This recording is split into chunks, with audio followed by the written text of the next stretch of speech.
ನಮಸ್ತೆ, ಎಲ್ಲ ಹೇಗಿದ್ದೀರಿ? ಇವತ್ ನಾನು ನಿಮ್ಮೊಟ್ಟಿಗೆ ಪ್ರೀತಿ ಮತ್ತು ಇಷ್ಟ ಇದ್ರ ಬಗ್ಗೆ ಮಾತಾಡೋಣ ಅಂತ ಅನ್ಕೊಂಡಿದ್ದೇನೆ. ಪ್ರೀತಿ ಮತ್ತೆ ಇಷ್ಟ ಇದನ್ನ ನೀವು ವ್ಯಕ್ತಪಡಿಸಿ ನೋಡಿ, ಅದರ ಮ್ಯಾಜಿಕ್ ನಿಮಗೆ ಅರ್ಥ ಆಗತ್ತೆ. ಸುಮ್ನೆ ನಾಟಕಕ್ಕೆ ಎಲ್ಲ ಹೇಳಕ್ ಹೋಗ್ಬೇಡಿ, ನಾಟಕಕ್ಕೆಲ್ಲ ಉಪಯೋಗಿಸಕ್ ಹೋಗ್ಬೇಡಿ. ನಿಜವಾಗ್ಲೂ ನಿಮಗೆ ಒಬ್ಬರ ಮೇಲೆ ಪ್ರೀತಿ ಅಥವಾ ಒಬ್ಬರ ಮೇಲೆ ಇಷ್ಟ ಇದೆ ಅನ್ನೋದಾದ್ರೆ ಅದನ್ನ ವ್ಯಕ್ತಪಡಿಸಿ. ಆ ವ್ಯಕ್ತಪಡಿಸೋದು ಹೇಗಿರ್ಬೇಕಂತಂದ್ರೆ ಅವ್ರಿಗೆ ಹರ್ಟ್ ಆಗ್ಬಾರ್ದು. ಯಾವ ತರ ಅಂದ್ರೆ ಪ್ರೀತಿ ಇದೆ ಅಂದಿದ್ ಮಾತ್ರಕ್ಕೆ ಅವ್ರ ಬೆನ್ನಿಂದೆ ಬಿದ್ದು ಅವ್ರ ಹಿಂಸೆ ಮಾಡೋ ತರ ಪ್ರೀತಿ ಅಲ್ಲ. ನನಗ್ ನಿನ್ ಮೇಲೆ ಪ್ರೀತಿ ಇದೆ, ನನ್ನ ಮೇಲೆ ನಿನಗೆ ನಿನ್ನ ಕಂಡ್ರೆ ನಂಗೆ ಇಷ್ಟ ಇದೆ, ಅದನ್ನ ವ್ಯಕ್ತಪಡಿಸಿ.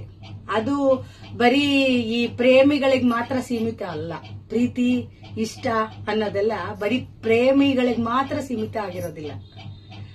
ಪ್ರತಿ ಹಂತದಲ್ಲೂ ನಮ್ಮ ಬದುಕಲ್ಲಿ ಯಾರ್ಯಾರು ಇರ್ತಾರೆ, ನಮ್ಮ ತಂದೆ, ನಮ್ಮ ತಾಯಿ, ನಮ್ಮ ಅಣ್ಣ, ನಮ್ಮ ಅಕ್ಕ, ನಮ್ಮ ತಂಗಿಯರು, ತಮ್ಮಂದ್ರು, ಮತ್ತೆ ನಮ್ಮ ಫ್ರೆಂಡ್ಸು, ನಮ್ಮ ಮಕ್ಕಳು, ನಮ್ಮ ಗಂಡ, ನಮ್ಮ ಅತ್ತೆ, ನಮ್ಮ ಬಂಧು ಬಳಗ, ಯಾರಾದ್ರೂ ಸರಿಯೇ ನಿಮ್ಮ ಜೀವನದಲ್ಲಿ ಯಾರಿರ್ತಾರೋ ನೀವು ಯಾವ್ದಕ್ಕೂ ಹಿಂದೆ ಮುಂದೆ ಯೋಚಿಸೋ ಅವಶ್ಯಕತೆ ಇಲ್ಲ.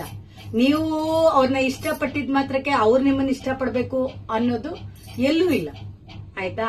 ಹಾಗಾಗಿ ನಾನ್ ಹೇಳೋದಂದ್ರೆ ನಿಮಗಿಷ್ಟ ಇದೆಯಾ, ನಿಮಗೆ ಪ್ರೀತಿ ಇದೆಯಾ ಅವ್ರ ಮೇಲೆ, ಅದನ್ನ ಒಂದ್ ಸ್ವಲ್ಪ ಹೇಳಿ ನೋಡಿ.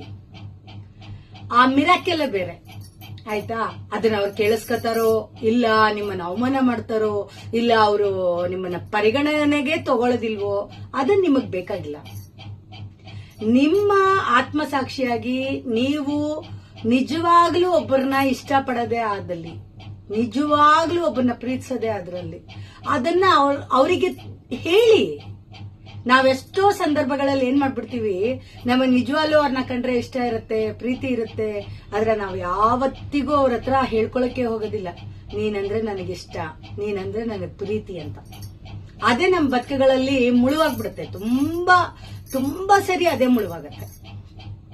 ನಾವು ನಾಟಕ ಮಾಡೋದ ಅವಶ್ಯಕತೆ ಇಲ್ಲ, ಬೇಕಾಗಿಲ್ಲ ನಮಗೆ ನಮ್ಮಲ್ಲಿರೋ ಪ್ರೀತಿನ ನಾವು ವ್ಯಕ್ತಪಡಿಸೋಣ.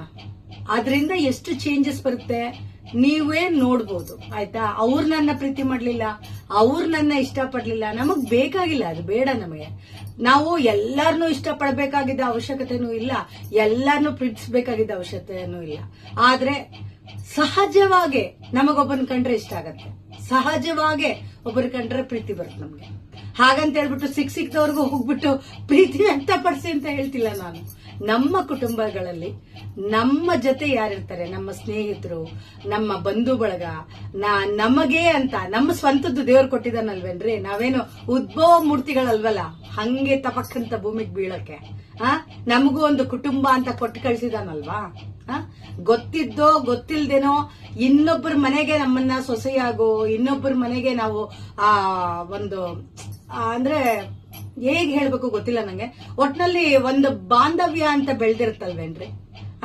ನಮಗ ಅವ್ರು ದ್ವೇಷಿಸಿದ್ರು ಪರವಾಗಿಲ್ಲ, ನಮ್ಮನ್ನ ಅವರು ಏನ್ ಮಾಡಿದ್ರು ನಮ್ಮ ತಲೆಗೆ ಅದನ್ನ ಇಟ್ಕೋಬಾರ್ದು ಅಷ್ಟೇ. ನಾವು ಅವರಲ್ಲಿ ಏನೇನೋ ಒಳ್ಳೆ ಗುಣಗಳು ನಮಗ್ ತುಂಬಾ ಇಷ್ಟ ಆಗಿರುತ್ತೆ.